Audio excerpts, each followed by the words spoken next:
Hey guys, my name is Dr. Jeff Sugandi and this video is for those of you who are preparing for the Canadian MCCQE Step 1.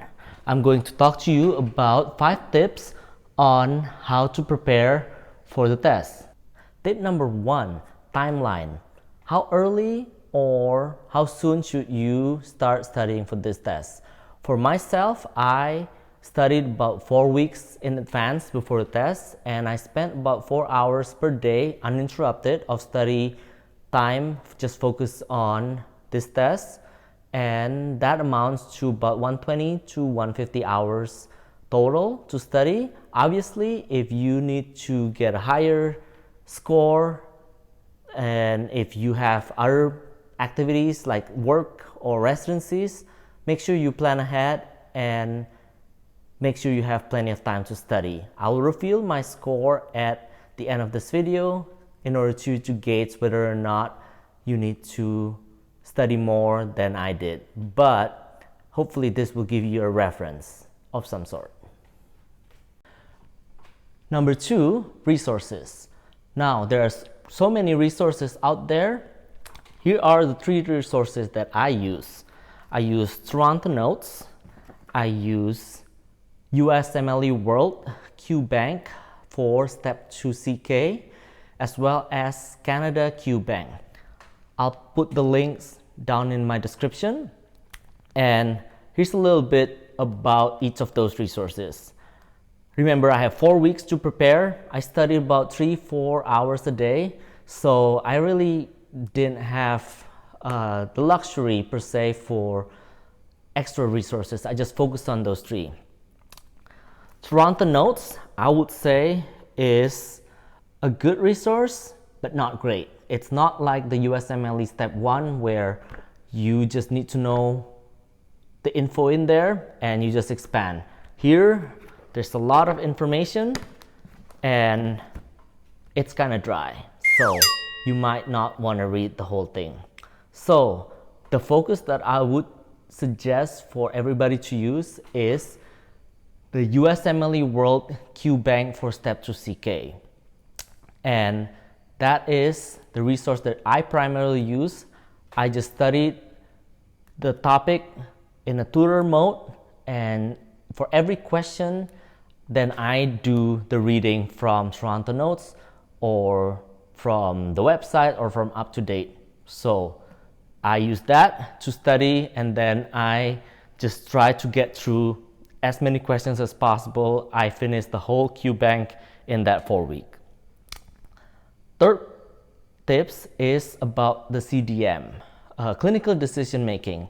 So as you may know, there's about 210 questions of the multiple choice, and there's 38 cases of the clinical decision making, and it's broken down into 2 questions each. So roughly about 70 extra questions for the CDM. And this is where the Canada QBank is going to help, because I use that to prepare for the CDM. It has a pretty similar feel to it. It gives you a case and then it gives you the options. So for example, it gives you a case about somebody with chest pain, and then it asks, what are the 5 possible differential diagnoses? So you just select those 5, and then the next questions are probably something like this: multiple choice, what kind of test would you like? Enter 3 answers. So you just enter 3 short answers. So those are the type of questions that I would suggest you use the Canada QBank.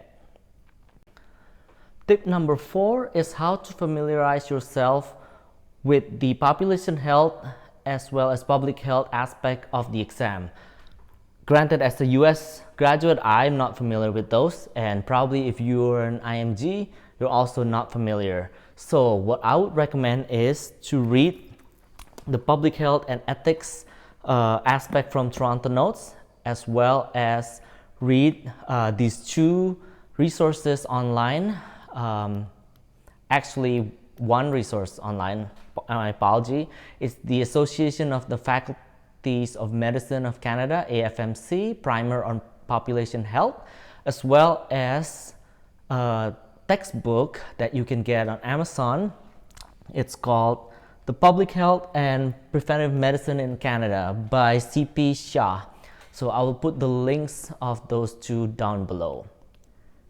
And last but not least, tip number 5, I would recommend as the last thing to tie it all together, you need to get the practice test that is sold from the MCC website. There are several options out there. I'm a little cheap, so I didn't elect to do the full-length preparatory test material, which consists of 210 multiple choice and 38 of the CDM questions. That's exactly like the real test. I picked the light version, and compared to the full length, which was about 525 Canadian dollar, this is only $300. So I selected that just so that I get a sense of the way the test is set up, and I did that about a week before, and I think that really helped. It made me realize what sort of topics that I need to focus some more. I still have time, as well as on the day of the test, I walk in and I walk out with no sense of surprise because I've already done a practice test that is very similar in the field. Alright, so now it's time for the reveal on the score that I got. I obviously passed, and I got 267 of my raw score, and that is out of 400 of the maximum score, I believe. And the passing score is 226. So in summary, tying it all together, 4 weeks of 4 hours, roughly 3 to 4 hours, so about 120 to 150 hours of studying equals 267 using 3 resources, and I'm happy with what I got, and I think I did everything I could in that short time period. So my recommendation, if you need to aim for higher score, either do more questions or spend more time, probably 2 months, 3 months ahead from the exam. I hope this topic is useful, and make sure you hit the like button and subscribe for my channel, and as well write in the comments below so that I know what kind of videos to make for you. Thank you. Bye bye.